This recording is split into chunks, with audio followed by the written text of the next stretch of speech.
Spoštovani pozdrav in dobrodošli v oddaji Detektor. Tokratni gost in sogovornik je dr. Matic Stasič, župan občine Prevalje. Lep pozdrav našemu gostu. Lep pozdrav. V tem obdobju enostavno ne moremo mimo tega, da ne bi pričeli oddaje z covidom. Ta virus nas je zaznamoval oziroma je še bil zdaj vso minulo obdobje prisotni in še zmeraj kroji našo družbeno in tudi sicer, bi rekel, dogajanje pa življenje. In seveda bi zdaj uvodoma vprašal, pa postavil vprašanje, kako v občini Prevalje obvladujete oziroma kakšno je stanje na področju obvladovanja virusa in kako to zadeva poteka? Kar se stanja tiče precepljenosti, smo med najboljšimi v slovenskem prostoru, že čez 60%. Koroške občine tu so izjemno visoko po precepljenosti, pa če računamo, da je prebolevnost nekje 15-20%, pomeni, še vedno je nekaj ljudi, ki ni cepljenih. Jaz sem večkrat že apeliral tisti, ki se še niso cepili, pa nimajo nekih zdravstvenih ali kakršnihkoli drugih razlogov, zato je verjetno cepivo edina varianta, da virus premagamo in normalno zaživimo. Noben si ni mislil lani v februarju, da bomo letos konec leta 2021 še vedno se borili z virusom in je treba v to smer narediti vse, kar je možno za to, da še tiste, ki niso prepričani, ki dvomijo, da dobijo prave odgovore. Prave odgovore jim daje zdravstvo, prave odgovore jim lahko daje znanost. Mi lahko samo apeliramo in prosimo, ker na ta način se bo slej ko prej življenje normaliziralo. Virus je pa treba pregnati in to je zdaj naš največji nasprotnik, ki seveda vpliva na vse življenje in delo in funkcioniranje tudi lokalnih skupnosti kot tudi države. Občina Prevalje ima tudi izredno dva pomembna zgodovinska dogodka. To je tako Poljana in seveda ta pomembna bitka na Holmecu, ki je bila v okviru osamosvojitve Republike Slovenije. Pa kako letos je bilo treba oziroma je bilo zaznati tudi to, da je ta stvar potekala, so bile potrebne posebne priprave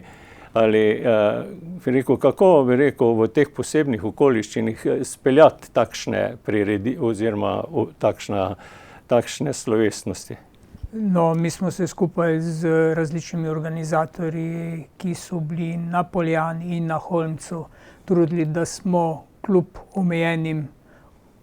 ukrepom in kljub omejenim možnostim speljali te pomnike, ki so za nas izjemno pomembni. Konec druge svetovne vojne, osamosvojitvena vojna, vemo, da je Holmec bil simbol, ker na Holmcu meja ni nikoli padla oziroma agresor ni prevzel mejnega prehoda in skozi ta mejni prehod, ki je bil edini mejni prehod, skozi katerega so takrat hodili naši državniki, politiki v Evropo in nazaj. V tistih dneh je bila izjemno pomembna in zastava na mejnem prehodu Holmec je bila slovenska in razen takrat med samim požigom oziroma med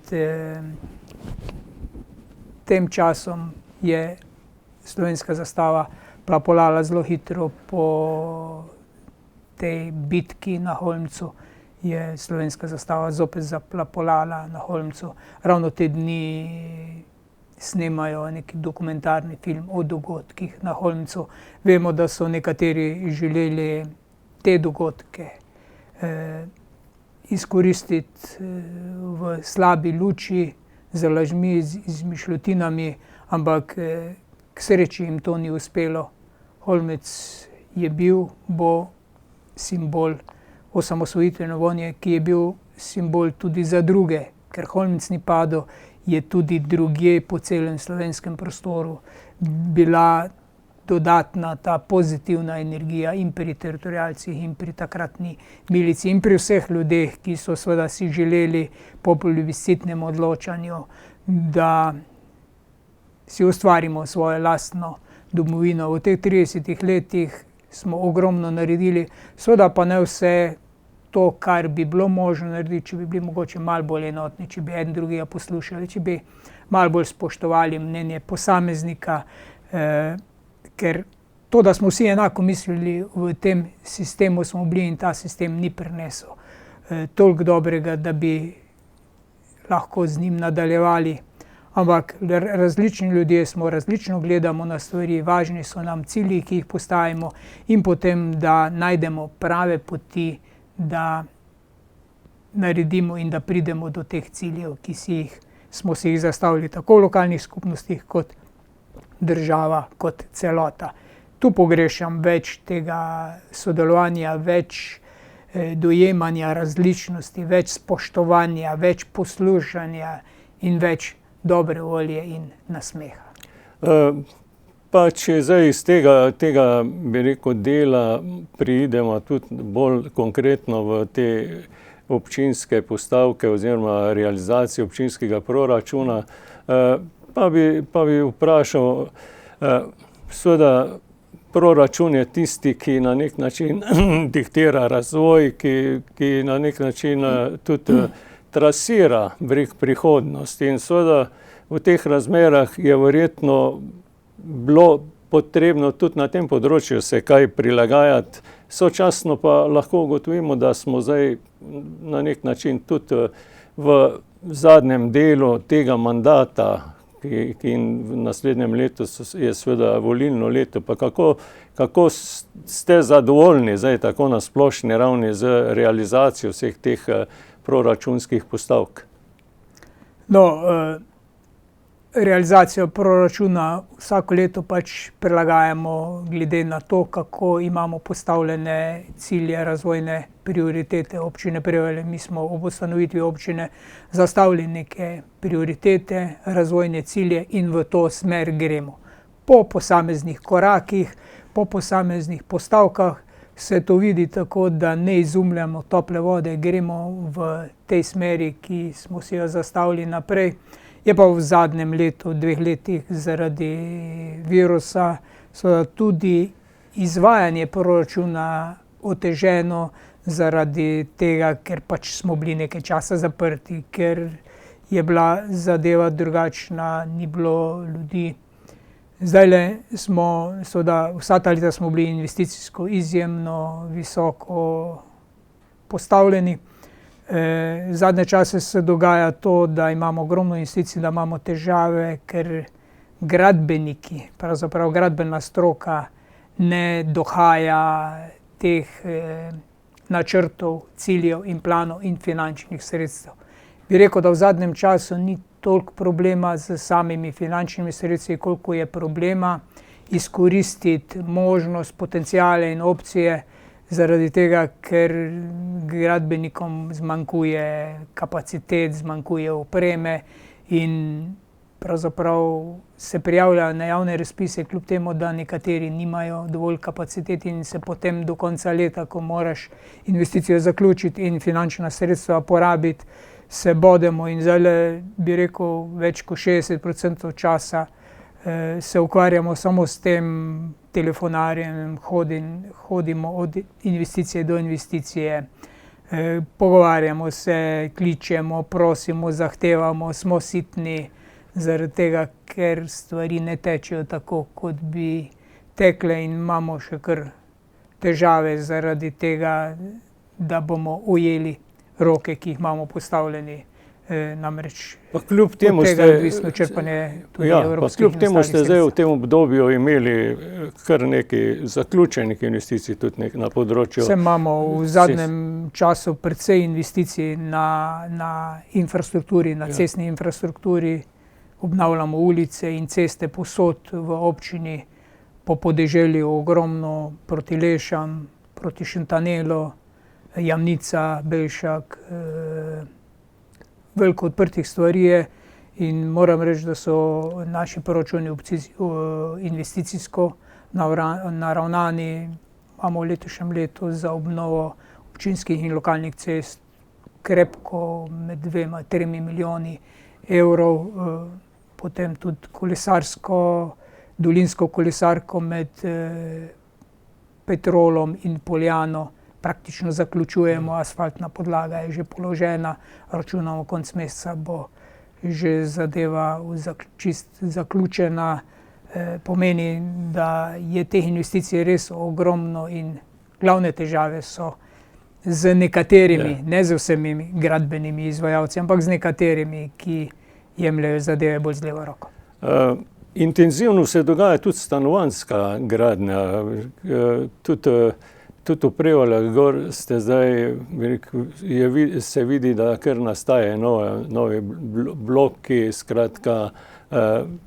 Pa bi morda tudi ob tem vprašal, seveda je to vse pohvalno, ampak občasno, bi rekel, lahko pogledamo po celotni Koroški regiji, da se izredno veliko gradi oziroma pa vlaga v nova stanovanjska naselja, sočasno pa ugotavljamo, da nataliteta ali pa prirast v bistvu ni tisti, ki bi zdaj narekoval, ali gre tu za, bi rekel, pričakovanje za prihodnost, da bojo te potrebe, ali pa je tu tudi bolj posledica, da občani prosta sredstva angažirajo v nepremičnine, ker pač so bolj zanesljive, kot pa imeti denarna sredstva. No.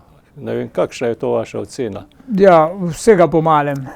Vse je po malem vzrok za to hitro gradnjo, ampak kljub vsemu stanovanj primanjkuje v občini, pravzaprav iskati, dobiti zdajle prazno stanovanje ali karkoli je izjemno velika težava, praktično nimamo praznih stanovanj. Zdaj, konec leta se bojo končana približno 20 stanovanj v samem centru, kjer je privatni investitor, ampak to seveda ni zadosti za vse potrebe, želje in interese. Eno je, da je stanovanj absolutno premalo, drugo je, mladim moramo ponuditi možnost bivanja, možnost osamosvojitve, ne da mladi ostajajo pri starših, ampak morajo zgraditi svoje družine, morajo graditi na svoji prihodnosti in jim moramo omogočiti in v to smer tudi delamo. Je pa res, da občina sama nima zemljišč, s katerimi bi razpolagala za stanovanjsko gradnjo. Enostavno ni zemljišč. Tista zemljišča, ki so predvidena za stanovanjsko gradnjo, pa nekateri lastniki, tu enega večjega predvsem mislim, enostavno ne želijo prodati in mi bomo mogli zdaj, ko bomo začeli priprave občinskega prostorskega načrta v naslednjem letu, opozoriti vse tiste, ki razpolagajo z pozidljivimi zemljišči, da bo občinski prostorski načrt naredil spremembo tam, kjer v teh 10-15 letih ni prišlo do pozidave teh zemljišč, bomo enostavno šli z predlogom ukinitvi stavbnih zemljišč in bomo kot stavbna opredelili nekatera druga, ker ko damo predlog za občinski prostorski načrt, na ministrstvih posebej gledajo to bilanco, koliko še imate nepozidljivih zemljišč, pa jih ne pozidate, želite nove, ko boste pozidali, dobite nove. In če nekdo ni pripravljen zemljišč prodati za stanovanjsko pozidavo, pomeni, smo v pad poziciji in bomo prišli s tem predlogom, da če se ta zemljišča ne bojo začela v ta zemljišča investirati, bomo prišli s predlogom o ukinitvi statusa zemljišč in drugim opredelili. To je možnosti so, ampak dolina je ozka, nimamo veliko možnosti, ampak nekaj možnosti za stanovanjsko izgradnjo je še in bi pričakoval, da bojo lastniki se do tega pozitivno opredelili, da ne bo potrebna takih sprememb statusov zemljišč. V tem obdobju, ali pa zdaj že ne ravno v tem obdobju, smo tudi že razpravljali o tem, pa zdaj je več ali manj dejstvo, da je prišlo do razdružitve znotraj komunalnega podjetja Log, tako da občina Ravne ima zdaj svoje komunalno podjetje. Pa sedaj je vaša ocena, je sedaj zadeva bolj pregledna, bolj, bi rekel, manj konfliktna in kako bi to ocenjevali, ker na koncu zdaj, bi rekel, zadeve več ali manj občani, neke spremembe smo čutili od začetka, zdaj pa seveda tiste klasične zadeve se dogajajo in predvsem gledajo občani na položnice, kakšne so položnice, kakšna je cena, ker za ostale stvari so pa itak, nek standard, ki se dogaja, odvoz smeti, voda, kanalščine pa te stvari. Vsaka zadeva, sploh javne storitve, infrastrukturne storitve, rabijo svoj čas. Komunalno podjetje Log je bilo v tistem času v izjemno slabi, tako likvidnosti in tudi vsebinski situaciji in je potrebovalo neko reorganizacijo, rekonstrukcijo samega JKP Loga.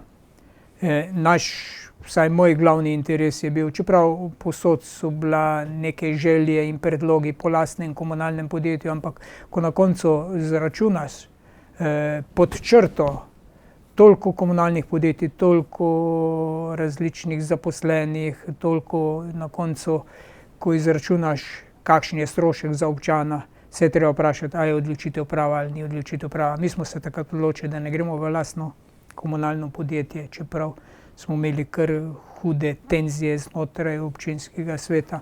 Ampak na nek način smo ugotovili, da je bila odločitev prava, tudi zdaj vsi ugotavljamo, tudi tisti, ki so bili mogoče takrat nasprotniki temu, ker pač so imeli premali pogled v to. Naš glavni interes je bil sanacija, rekonstrukcija, reorganizacija obstoječega komunalnega podjetja in to se je uspešno, z novo ekipo uspešno izvedlo in JKP Log pravzaprav dobro posluje, ne glede na to, da se stroški položnic niso dvignili, so se reorganizirali, zdaj so da še v težji situaciji zaradi tega, ker so se odpadki prenesli na Kocerod, je bilo potrebno še določene ukrepe, ampak mi se, tako kot smo se prej vsakodnevno ukvarjali s problemi, kako bo, kdaj bo denar a bo dovolj denarja za plače, kako bomo plačevali obveznosti, zdaj teh težav nimamo, zaradi tega, ker komunalno podjetje Log opravlja vse tiste stvari, ki jih mora opravljati kot dobro podjetje in računam, da bomo tudi v tem, ko se je preselilo sedež komunalnega podjetja Log, se zmanjšajo neki fiksni stroški. Treba je te stvari še rešiti, kar se tiče obstoječega premoženja čim prej, ker interes podjetnikov po zemljiščih za proizvodnjo je velik in je treba ta potencial izkoristiti. Ampak s tem se zdaj dnevno ne ukvarjamo, stvari dobro tečejo. Računam, da tečejo v to smer, da so za občana najugodneje in da je tista storitev najboljša storitev za najmanjši možni denar, ki je potreben za to, da se te storitve Morda še opravljajo. kot informacija glede čistilne naprave, se kaj na tem področju dogaja? Ja, pri nas čistilno napravo pravzaprav zaključujemo, ta teden začenja s poskusnim obratovanjem čistilna naprava. V kolektorskem sistemu nam manjka še samo odsek od Špara do Troja, to, kar se zdajle na glavni cesti dela, in potem bo pol leta do leta poskusnega obratovanja in konec naslednjega leta zaključek celotne investicije. Fizično se bo pa gradbena dela praktično zaključila na čistilni napravi v teh dneh, na kolektorskem pa sistemu pa nekje do konca leta. To je velika investicija in mislim, da smo celo investicijo izjemno dobro peljali, tako da bo tudi učinek in upam, da bo čiščenje in tudi strošek čiščenja primeren in najnižji možni.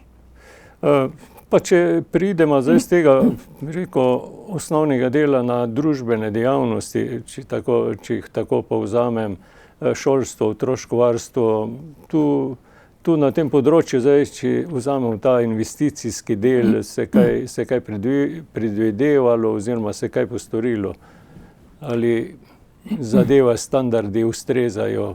Poglejte, kar se tiče osnovne šole in vrtca, pri nas so standardi res, po moje, nadpovprečni slovenski standardi, zagotavljamo vsem pogojem življenja in bivanja in izjemno skrbimo z investicijskim vzdrževanjem, z dodatnimi manjšimi investicijami. Letos smo obnovili infrastrukturo, elektriko, vodovod, kanalizacijo v starem delu šole, v zgornjih 2 nadstropjih. Drugo leto nas čaka še spodnji del, tako da bo šola pripravljena za naslednjih 50 let. Res je pa, da pri vrtcu ugotavljamo, da je zaradi seveda pogojev, cena brezplačni vrtec za drugega otroka in za naslednje otroke.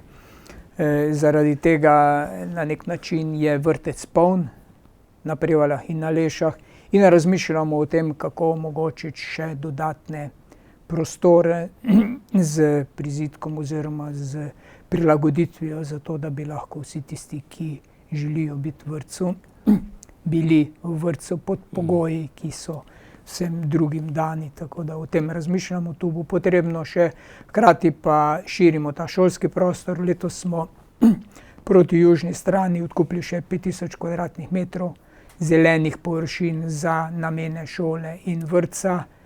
Predvidevamo tudi, to je naš naslednji projekt, ki je v fazi že zelo daleč, imamo pridobljeno gradbeno dovoljenje, športni kompleks Park Jezero, ureditev kompletnega prostora parka, ki ga imamo zdaj v najemu z stavbno pravico, da ga lahko uredimo kot celoto, in izgradnjo plezalnega centra, plezalne dvorane za pokrivanje celotnega interesa Koroške in tudi izven. Gre za plezalno dvorano, v kateri bojo znotraj in zunaj približno 2000 kvadratnih metrov plezalnih površin, od najmanjših pa do najstarejših. Zato imamo pridobljeno že gradbeno dovoljenje, nekaj finančnih sredstev, že skoraj polovico finančnih sredstev že pridobljenih. Računamo še, da bomo dobili še nekaj nepovratnih sredstev in nekje zgodaj spomladi štartali z izgradnjo celega tega prostora. Pa ko smo že govorimo o projektih, mogoče še en večji projekt Poljane, projekt, ki ga počasi, postopno že peljemo z opredelitvijo zadrževalnika, suhega zadrževalnika, za katerega je tudi pridobljeno že gradbeno dovoljenje. Razpisi za izvajalca so zunaj, bi štartali s to pregrado in opredelitev tega suhega zadrževalnika, v katerem bo pa del približno dober hektar pa pol stalne ujezeritve, in okoli tega prostora računamo, da bomo gradili razvoj športno-turistične infrastrukture na Poljani, okoli tega prostora, kozolca, paviljoni in različne dejavnosti, ki bodo zanimive tako za najmlajše kot najstarejše. Enako želimo tudi v parku na Prevaljah, Park Jezero. To ne gre za eno in isto, ampak gre za 2 projekta, eden v strogem centru. Narediti ta park, tudi sodoben park z sodobnimi pristopi, tisti, ki bo zaniman, imel interes za otroke, za gibanje, za čim boljšo gibalno sposobnost, od najmlajših do najstarejših. Zato tudi ta plezalni center povezujemo z šolo, bo imel direktni dostop, da bo lahko v času, dopoldanskem času ali takrat, ko je manj zaseden, ta plezalni center uporabili za svoje dejavnosti, tako šola kot otroci, in bo tudi prilagojen tem. V Prevaljah imate izredno razvijano tudi tole društveno angažiranje, pa seveda dejavnost, in tako na kulturnem kot na športnem področju. In seveda zdaj, kako ocenjujete zdaj tole? Je ta zadeva nekje na ustrezni ravni, oziroma seveda je težko zdaj kakorkoli tule ocenjevati zdaj to obdobje, ko je bil tale virus, ki je v bistvu izločal cel kup nekih programov, pa kako bi zdaj rekel tudi tole področje kulture pa športa opredelil? Na Prevaljah imamo izjemno dobro infrastrukturo za izvajanje športnih in kulturnih dejavnosti. Ogromno smo v teh zadnjih 20 letih investirali in še investiramo in še bomo investirali. In ta infrastruktura omogoča različne dejavnosti. Mi imamo sicer usmerjene bolj 2 ali pa 3 športe, ki so prednostni, odbojka za punce, nogomet za fante, Ampak vsi ostali športi imajo tudi možnost, imajo prostor na Prevaljah za izgradnjo kolesarskih poti, tudi kolesarski tereni, pa gorsko kolesarjenje. To pomeni, daje možnost komurkoli, če le želi, tudi uporaba druge infrastrukture in zaprtih, pokritih prostorov za te namene. Tako da lahko kdorkoli koristi tudi za družbene dejavnosti, za razne prireditve in naša društva so izjemno aktivna, tako na športnem kot na kulturnem področju in vsi objekti, vsa infrastruktura je na razpolago in kar kliče še po dodatnih dejavnosti, čeprav včasih moramo že malo omejevati, ker nas je vseh skupaj na Prevaljah ali pa v Mežiški dolini ali na Koroškem premalo za vse razne prireditve, take in druge, in moramo seveda koordinirati časovno izvedbo teh dejavnosti, ampak ogromno interesa je in ogromno ljudi se pravzaprav volontersko, amatersko ukvarja z različnimi dejavnostmi in na to smo seveda ponosni preko Kulturnega društva Mohorjan, preko ostalih kulturnih in športnih društev, tako da nam nikoli ni dolg čas. Tudi v tem času krize virusa smo finančna sredstva za stvari, ki jih ni bilo moglo izvesti, ki jih niso mogla društva izvesti, smo jim pustili. V letošnjem letu lahko porabijo ta sredstva za kvalitetnejše programe in za te stvari. Nismo jim zmanjšali, kvečjemu smo povečali ta sredstva, tako da pomagamo na vseh področjih v okviru predpisov in postopkov, ki so možni. Pa če še zdaj iz tega dela, kaj bi rekel, pojasnite glede, v kakšni kondiciji je pa podjetništvo na Prevaljah. Zdaj, seveda bi pa predvsem pri tem izpostavil ta del dogajanja v zvezi z Lekom, ki je, vemo, da smo takrat celo gimnazija ravno oddelek naredila, zdaj pa rekel, kaj se na tem področju dogaja oziroma kaj se predvideva in kakšno je to stanje, no, to bi rekel, da. No, kar se tiče Leka, ravno prejšnji teden smo imeli sestanek z vodstvom iz Ljubljane, kjer so nam povedali, da proizvodnjo še podaljšujejo do nekje oktobra naslednjega leta 2022.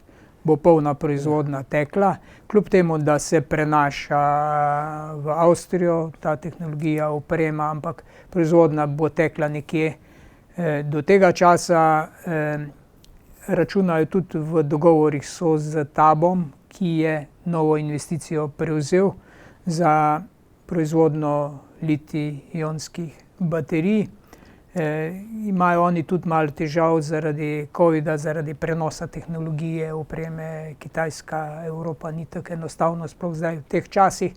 Tako da se bo to ravno poklopilo, mislim, da so skozi v kontaktih zaradi tega, ker 95 ali 97 ljudi iz Leka gre direktno v Tab. Za ostale bojo seveda poskrbeli. Res je pa, da tudi tukaj ostane določena kritična masa strokovnih kadrov na tem specifičnem kompetenčnem centru, katerega sedež bo v Ljubljani, ampak bo vseeno na Prevaljah ostalo približno 100 ljudi. Kar se tiče pa ostale proizvodne hale, proizvodno halo je treba jo pripraviti za to, da lahko nekdo drug ima neko drugo proizvodno. To pomeni izjemno drag postopek, ker se je proizvajalo zdravila na osnovi penicilina, je treba to zadevo usposobiti in celotna zadeva je izjemno draga, preden da ti usposobiš prostore za neko drugo proizvodno, jo je treba očistiti do potankosti in to zahteva velika finančna sredstva, to so nam povedali. Drugače pa, kar se proizvodne hale stare tiče, še nimajo nekih idej, kaj, kdo in na kak način. Imajo pa seveda finančna sredstva za to, da bojo sanirali kompletno ta stari del, ki ga morajo v skladu z uredbo in zakonodajo. Kar se tiče pa vseh ostalih podjetij, manjših podjetij, na Prevaljah je množica manjših podjetij, izjemno dobro delajo. Prejšnji teden je bila podelitev inovacij Koroške v enem izmed naših podjetij Ekstera, napredovala v eni izmed obrtnih con. Naša naloga je, da pripravimo zemljišča in mi smo uredili infrastrukturno, opremili te obrtne cone, Lahovnikov, Nicina, Lesna in še nekaj manjšega dela prostorov. Na Lesni sta še ena lokacija, kjer je možno, da se uporabi za take in druge dejavnosti. Drugače so pa precej polne in tudi podjetja, ne glede na virus in krizo, ki je s tem nastala, so izjemno dobri kondiciji naročil, tako da vsi čutijo pomanjkanje delavcev. Pomanjkanje delavcev, delovnega kadra, različnega delovnega kadra. Delno pravijo, da bo izgradnja tretje razvojne osi in hitra cesta sigurno to zadevo tudi malo izboljšala, ker ne bo tako pomembno, če ti prideš hitro iz ene točke v drugo točko, Koroška, Ljubljana, bo to vplivalo na to gibanje kadra, pomeni, kader lahko ostane, mladi kader na Koroškem, lahko dela v Ljubljani, lahko dela tu in te možnosti seveda bojo boljše, ko bo izgrajena tretja razvojna os. No, samo tista bo še kar nekaj časa, bi rekel, predno bo realizirana tudi vsa ta povezava. To je res, ampak zdaj se je začelo graditi tudi na Koroškem. Pomeni, v naslednjih 4 letih bi lahko bila trasa med Velenjem in Slovenj Gradcem zaključena. Leto kasneje trasa od avtoceste do Velenja, ker je tam pač bila ustavna presoja in zadeve so zakasnjene. Nadaljujejo se pa seveda, ni to, kot ste prej omenili, je že to kot dejstvo, tretja razvojna os nikoli ni dejstvo. Ko se enkrat začne graditi, ve se, da se bo tudi zgradilo. Ampak nas čaka odsek Slovenj Gradec, Otiški Vrh, Holmec. In na koncu se bomo, ponavadi je tako, se bomo sami morali boriti za to, da bomo prišli do Holmca in naša naloga odbora za izgradnjo pa vseh nas bo takrat končana, ko se bomo z avtomobilom lahko pripeljali do Holmca po novo zgrajeni tretji razvojni osi. Nič prej. In vemo, da moramo vztrajati, da bomo mogli biti še sitni naprej in vztrajni in tečni, tako kot znamo biti. Je pa res, da vlada je v prejšnjih dneh potrdila to optimalno traso med Otiškim Vrhom in Holmcem.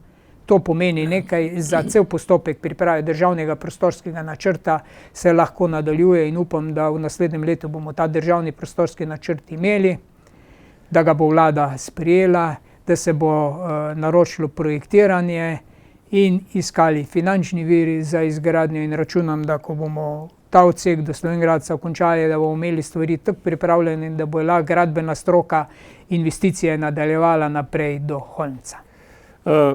No, tu smo zdaj na nek način obdelali ali pa ste, bi rekel, predstavil tole tretjo razvojno os in, bi rekel, predvidevanje, kaj se bo v kaki dinamiki pa kaj bo še potrebno postoriti, da bo do te realizacije prišlo. Pa vendar ta del, bi rekel, če še malo se vrnemo na ta občinski del, turizem je eden izredno pomembnih dejavnikov in seveda to so destinacije, ki so tudi širše znane, Šentjernej, Leše, Holmec, skratka. Kaj se na tem področju, bi rekel, prvič dogaja zdaj oziroma virus je verjetno tako, kot ves turizem malo v usihanju, pa ali se še kaj tu pripravlja, kakšna nadgradnja ponudbe ali pa kakorkoli? Seveda. Poglejte, v tem času so mnogi, ki se ukvarjajo z turizmom, dodatnimi dejavnostmi na kmetijah ali z turistično-gostinsko dejavnostjo investirali in so povečali število svojih kapacitet, izboljšali te kapacitete. V lanskem letu so bile kapacitete zasedene in tudi v letošnjem letu izjemno dobro zaradi teh bonov, zaradi domačih turistov. Bistveno manj je bilo tujih gostov, ampak tuji gosti prihajajo in bojo prihajali. Predvsem gradimo na kolesarskem turizmu, gradimo na vseh ostalih oblikah turizma v tem prostoru okoli Pece. Postopek geoparka Karavanke, projekti, ki smo jih z Interregom pridobili, naredili na Poljani, in mi razvijamo te točke, od Črne, ziplina do ferat, do različnih drugih aktivnosti v Mežici, podzemne pece, na Prevaljah, Poljano bomo zdaj razvijali kot eno izmed teh točk, ki je tudi stična točka iz Avstrije v Mežiški dolini, v osrčju Mežiške doline, ki daje možnost tega različnega, od kolesarskega do ostalega turizma, razvoja športa in drugih prostočasnih dejavnosti na vodi in ob vodi, ko bo ta ojezeritev narejena, in na tem gradijo tudi po posameznih kmetijah, kjer so mladi prevzeli, gradijo na dodatnih dejavnostih v smeri turizma, v smeri ponujanja tistega kvalitetnega domačega, kar gost pravzaprav potrebuje in kar si želi in po kar pride, pa te naše hribovske, gorske kmetije, gorske tereni, ki so izjemno primerni za kolesarje, in teh kolesarjev je zdaj kolesarjenje, gorsko kolesarjenje in nasploh kolesarjenje je izjemno v porastu. Na tem gradimo sami in gradimo skupaj v okviru Koroške regije in v okviru tega prostora okoli Pece, ki ga pa mi skupaj z avstrijskimi 9 občinami, 5 naših občin, Mežiški dolini in Dravograd, pravzaprav intenzivno zdaj zaključuje ta projekt. Nature Game pa projekti, ki so vezani na ta koriščenje, in pripravljamo seveda projekte za naprej, za naslednjo perspektivo.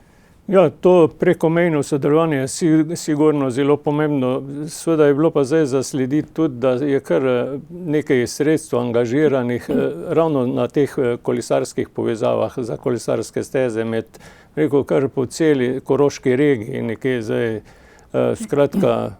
Tako da tule vi itak, bi rekel, že tu brez teh sredstev očitno nekaj realizirate. Ne, tu je pohvale vredno. Predvsem ta odziv Ministrstva za infrastrukturo, kar se tiče kolesarskih povezav po celi Koroški, je izjemno pomembno. Se je po Mislinjski dolini do Dravograda Štrekna, ampak nismo povezani Ravne, Dravograda, Ravne do Dularja že, oziroma malo prej do Slovenj Gradca še ne. Mežiško dolino zdaj povezujemo, ta del je del, ki bo povezal zdaj praktično Poljana Ravne, ker bo celotna trasa v jesen sproščena, mogoče z malimi omejitvami še tu pri nas zaradi rekonstrukcije glavne ceste, še ne bo čist letos, ampak v naslednjem letu, ko se cesta konča z rekonstrukcijo, ker tam pride tudi del dolinske kolesarke, in ta daje možnost, da gremo po varnih kolesarskih poteh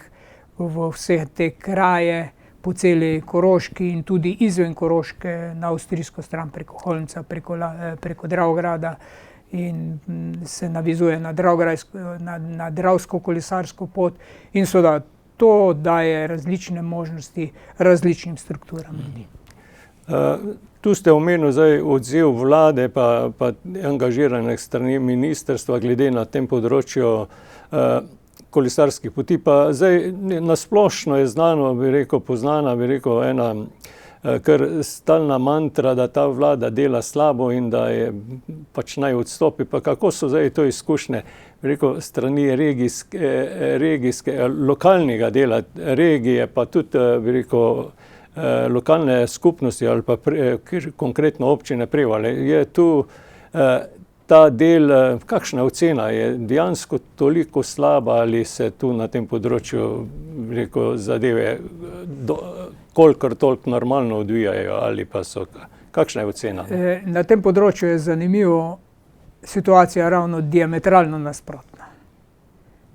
Tak odziv vlade, ministrstv, do občin, do periferije, do regij, takega odziva jaz ne poznam v času samostojnosti te države Republike Slovenije. Tudi po finančnih sredstvih, po odnosu, po projektih, po pomoči, ki je potrebna, ne glede na to, katerega koli župana vprašate. Mislim, da je tudi Janković zelo pohvalil ta odnos vlade do problemov v samem glavnem mestu in tudi pri nas.